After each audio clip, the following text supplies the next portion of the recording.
Hello everybody, so today we'll be discussing as to how you should be going about and making a 28th notebook for yourself. So for those of you who are targeting NEET PG 2024 or the November INI set, this would be the perfect time for you guys to start making one. So starting with the importance of a choti copy, guys, the choti copy will save you in the end का 1 to 2 weeks. जब क्या होता है ना, थोड़ा panic हो जाता है, like what to revise and where to revise it from. So a 28 notebook is basically a compilation of all those important topics which you keep on forgetting by you for yourself. ठीक है, इनमें वो high yielding, high volatile stuff जाएगा जो तुम्हें खुद के लिए रिवाइज करना है 1 to 2 weeks preceding the paper. Done. फिर आता है when you should be starting one. So after you're done with one reading ना, एक रीडिंग के बाद कुछ नहीं डिसाइड करना है कि क्या हाईलाइट करना है, nothing. You just do one reading like really religiously. You do everything, all 19 subjects. That should be followed by PYQs in the question banks. ठीक है, ये सब तुम करते जाओगे and gradually you will start realising कि what's very important and what are those points that I am forgetting. ठीक है, तो it will be a first cycle of revision when you will start deciding कि ये stuff मेरे छोटी copy में जाने वाला है. Okay, so many of you messaged me asking me कि I तो had a आदत of watching videos and studying. So did you make a छोटी copy? Guys, it's not necessary कि तुम बहुत मेहनत करके सिर्फ नोट्स ही बना के अपना वो एंड का मटेरियल प्रिपेयर कर सकते हो. There are other ways too. I'll tell them to you.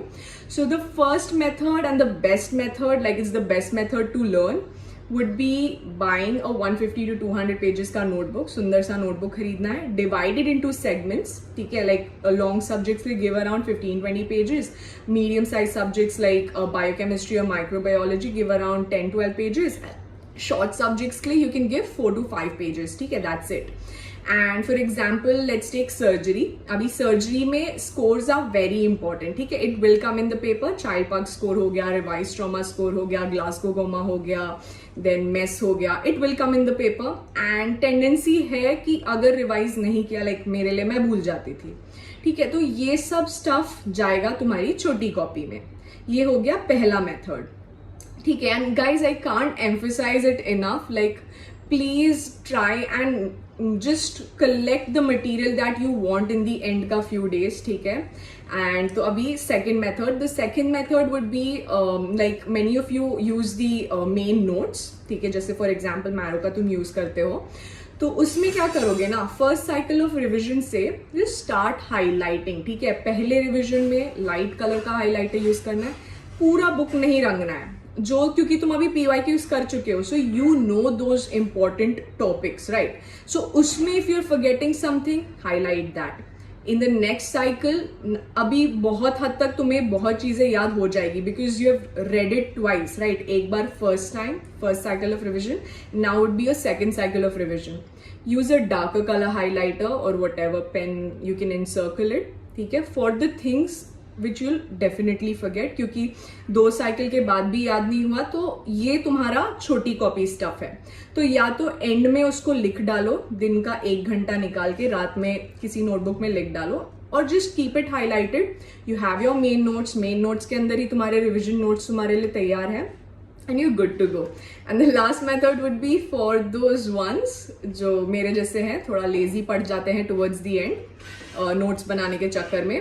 So what you guys can do is ना, what I used to do, this was my thing, मैं screenshots ले लेती थी of the मतलब PDF में कुछ important है, जैसे ग्लाइकोजन स्टोरेज डिसऑर्डर्स हो गए, मतलब काफी इंपॉर्टेंट है, तो उसके कुछ निमोनिक्स है या कुछ भी है तुम्हारे पास, जस्ट टेक अ स्क्रीनशॉट और click a picture. The screenshot is not allowed and save it for yourself. ठीक है, इन अ फोल्डर अपने कैमरा रोल में सेव कर लेना है एंड एंड के 1-2 हफ्ते में you just have to scroll through those images. So that would be the third method. And guys, like ये मैनी ऑफ यू सेड कि बहुत लोगों के PDFs आते हैं तुम तक 28th नोटबुक का, so you get distracted by that. So see, you're the one who can avoid all of that situation. ठीक है, खुद से बना लो, because best क्या होगा ना, if you make it by yourself, if you prepare your material by yourself, एक तो होगा you've just read it and you just noted down those points, right. You're doing the same topic twice in a day. So don't take it in the way कि time waste हो रहा है and ये specially for those of you मतलब जिनमें है वो ability, just please make a 20th notebook, ठीक है. It will come so handy and you will be grateful to it, ठीक है. नोटबुक या स्क्रीनशॉट्स जो भी है, just please collect your material, okay. And do not rely on somebody else कि ये बंदा शेयर कर लेगा, मैं उससे पढ़ लूंगा, बिकॉज किसी और के हैंड राइटिंग से पढ़ना अच्छा है खुद की हैंड राइटिंग में पढ़ना या नोट्स बनाना, या खुद के लिए खुद मटेरियल कलेक्ट कर लो. बिकॉज बहुत हद तक I know the topics would be the same, but बहुत हद तक इट माइट इवन डिफर.